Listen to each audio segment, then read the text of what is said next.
Hello दोस्तों, स्वागत है आपका हमारे यूट्यूब चैनल पर। आज हम आपको डी फॉर्म फर्स्ट ईयर का सब्जेक्ट फार्माकोग्नोसी जिसका चैप्टर नंबर 4 का पार्ट नंबर 4 पढ़ाएंगे। दोस्तों, अगर आपने chapter number first, chapter number second और चैप्टर नंबर थर्ड नहीं देखा है तो आप हमारे चैनल की प्लेलिस्ट में जाइए। वहाँ पर फार्माकोग्नोसी के चैप्टर नंबर फर्स्ट, सेकेंड और थर्ड और फोर्थ वाले जो भी यानी इससे प्रीवियस वाले टॉपिक हैं उनको वहाँ पर हमने अच्छे से कवर किया है। तो दोस्तों, अगर वीडियो अच्छी लगे तो वीडियो को लाइक कर देना और हमारे चैनल को सब्सक्राइब करके ज़्यादा से ज़्यादा अपने दोस्तों को शेयर कर देना और अपने कॉलेज ग्रुप में भी वीडियो को शेयर कर देना। अगर आपको मेरे व्हाट्सएप ग्रुप से ऐड होना है जहां पर हम आपको हिंदी इंग्लिश मिक्स में पीडीएफ प्रोवाइड करेंगे तो दोस्तों 199 रुपये में आपको डी फॉर्म फर्स्ट ईयर का जितना भी सिलेबस होगा हिंदी इंग्लिश मिक्स का आपको प्रोवाइड किया जाएगा। डिस्क्रिप्शन बॉक्स में व्हाट्सएप ग्रुप की लिंक दी गई है और स्क्रीन पर मेरा नंबर लिखा हुआ है, आप हमसे कांटेक्ट कर सकते हैं। उसके बाद दोस्तों आप पीडीएफ को ले सकते हैं। तो इस वाली वीडियो के अंदर बात करेंगे जो आपके यानी चैप्टर नंबर 4 के टॉपिक रह गए हैं उन सभी टॉपिक को इसी वीडियो के अंदर कंप्लीट कर देंगे और उसके बाद जो आपकी यानी फार्माकोग्नोसी के अंदर ड्रग दी गई हैं उन ड्रग को बहुत जल्द हम कंप्लीट कराएंगे और उसके बाद फार्माकोग्नोसी और फार्मास्यूटिकल केमिस्ट्री के सिलेबस को हम बहुत जल्दी कवर कर लेंगे। फिर उसके बाद आपका जो फार्मास्यूटिक्स वाला यानी सिलेबस दिया गया है आपके पीसीआई के द्वारा उसके सिलेबस को यानी 4 चैप्टर को हम कंप्लीट कराने के बाद 5th चैप्टर को अच्छे से कंप्लीट कराएंगे। तो दोस्तों वीडियो को लाइक कर दीजिए और हमारे चैनल को सब्सक्राइब कर लीजिए।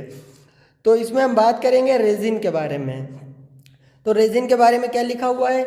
रेजिन सॉलिड सब्सटेंस की फॉर्म में प्रेजेंट होते हैं। जो रेजिन जो होते हैं ये आपके सॉलिड सब्सटेंस की फॉर्म में प्रेजेंट होते हैं। ये कॉम्प्लेक्स जो आपके एमॉर्फस केमिकल होते हैं, यानी ये कॉम्प्लेक्स एमॉर्फस केमिकल होते हैं जो आपके रेजिन होते हैं। और रेजिन को जब हीट किया जाता है तो ये पहले सॉफ्ट हो जाते हैं बाद में पिघल जाते हैं। यानी जो रेजिन होते हैं इनको जब हीट दी जाती है तो पहले ये सॉफ्ट हो जाते हैं और उसके बाद ये पिघल जाते हैं बाद में।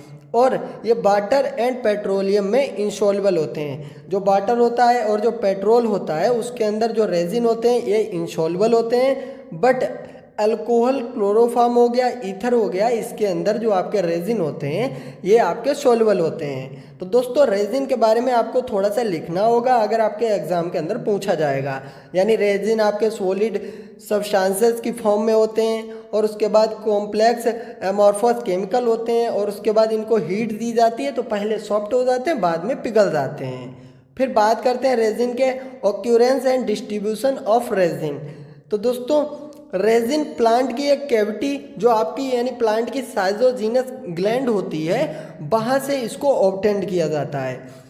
यानी रेजिन प्लांट की एक कैविटी साइजोजीनस ग्लैंड होती है वहाँ से प्रोड्यूस एंड स्टोर होते हैं। जो प्लांट की कैविटी होती है साइजोजीनस वहाँ से रेजिन को ऑब्टेंड किया जाता है।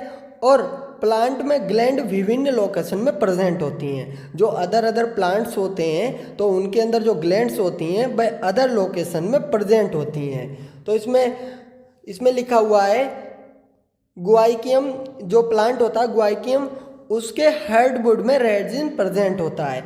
यानी जो गुआइकियम प्लांट होता है उसके हार्डवुड में रेजिन प्रेजेंट होता है। और उसके बाद इंडियन हेम्प के एक्सटर्नल ग्लैंड में रेजिन प्रेजेंट होता है। जो यानी एक्सटर्नल यानी जो बाहर जो ग्लैंड दी गई होती है यानी इंडियन हेम्प जो प्लांट होता है उसके बाहर जो ग्लैंड दी गई होती है प्लांट के अंदर बाहर, तो दोस्तों वहाँ से रेजिन को ऑब्टेंड किया जाता है। और जो आपका मेल फर्न जो प्लांट होता है उसके इंटरनल जो ग्लैंड होती है वहाँ रेजिन पाया जाता है। तो दोस्तों रेजिन को मेल फर्न के इंटरनल ग्लैंड से ऑब्टेंड किया जाता है और प्लांट से रेजिन को इंजरी करके ऑब्टेंड किया जाता है। यानी उसमें चीरा लगाया जाता है, उसमें इंजरी की जाती है, उसके बाद दोस्तों रेजिन को ऑब्टेंड किया जाता है। तो दोस्तों ये इसका है occurrence and distribution of resin. फिर बात करेंगे आइसोलेशन ऑफ रेजिन। यानी जो आपका यानी रेजिन होता है इसको किस प्रकार से ऑब्टेंड किया जाता है, किस प्रकार से इसका आइसोलेशन किया जाता है। तो ड्रग के एक्सट्रैक्ट को प्राप्त करने के लिए सबसे पहले उसे अल्कोहलिक सॉल्वेंट के द्वारा ट्रीट किया जाता है। यानी जो भी आपका ड्रग है उसके अंदर से आपको एक्सट्रैक्ट को प्राप्त करना है तो सबसे पहले क्या किया जाता है, अल्कोहलिक सॉल्वेंट के द्वारा उसको ट्रीट किया जाएगा और जब अल्कोहल का यूज़ किया जाता है तब रेजिन का प्रेसिपिटेशन मिलने लगता है, यानी जो आपके सॉलिड फॉर्म में रेजिन मिलने लगता है, यानी मास की तरह सॉलिड फॉर्म में ये मिलने लगता है और रेजिन को ऑब्टेंड कर लिया जाता है।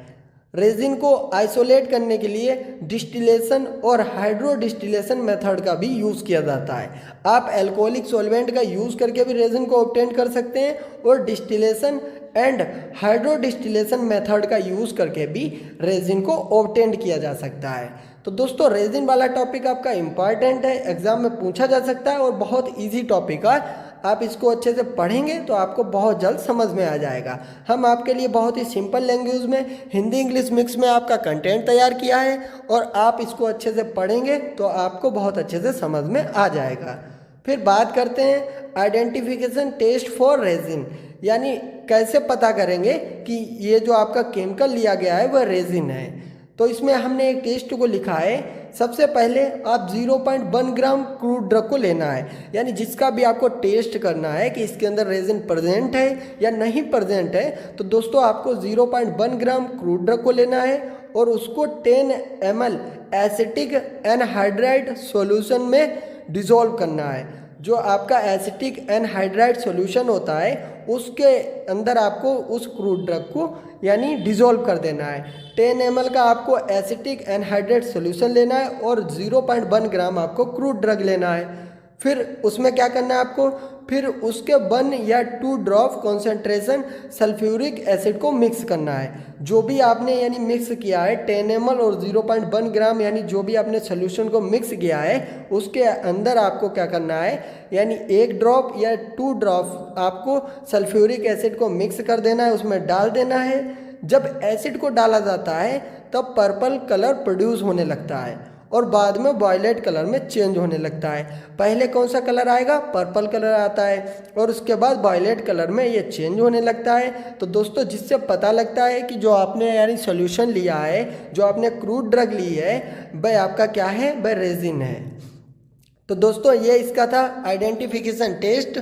और उसके बाद बात करते हैं हम आपका यानी जो भी यानी थेराप्यूटिक एक्टिविटी हैं, यानी रेजिन की जो भी थेराप्यूटिक एक्टिविटी हैं उनके बारे में बात करते हैं। तो इसमें लिखा हुआ है पोडोफाइलम का यूज़ परगेटिव के रूप में किया जाता है। जो पोडोफाइलम होता है यानी जो पोडोफाइलम प्लांट होता है वह एक प्रकार का रेजिन होता है। तो दोस्तों इसका यूज़ परगेटिव के रूप में किया जाता है और एसाफोडिडा का यूज़ लैक्सेटिव के रूप में किया जाता है। इमल्सन को प्रिपेयर करने में रेजिन का यूज़ किया जाता है और जो कैनाबिस प्लांट होता है उसका यूज़ सेडेटिव के रूप में किया जाता है और इनका यूज़ ऑइंटमेंट को प्रिपेयर करने में किया जाता है। रेजिन का यूज़ एक्सपेक्टोरेंट के रूप में भी किया जाता है। तो दोस्तों जैसे आपका एसाफोडिडा हो गया, ये आपको लैक्सेटिव वाले यानी टॉपिक जब आप ड्रग पढ़ेंगे तो आपको पढ़ने को मिलेगा। और पोडोफाइलम हो गया, ये भी आपको ड्रग पढ़ने को मिलेगी। जब आप इन ड्रग को पढ़ेंगे तो आपको अच्छे से समझ में आ जाएगा।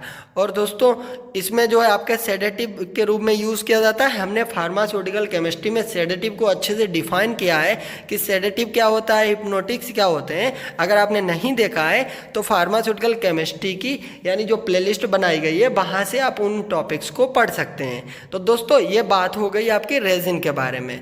फिर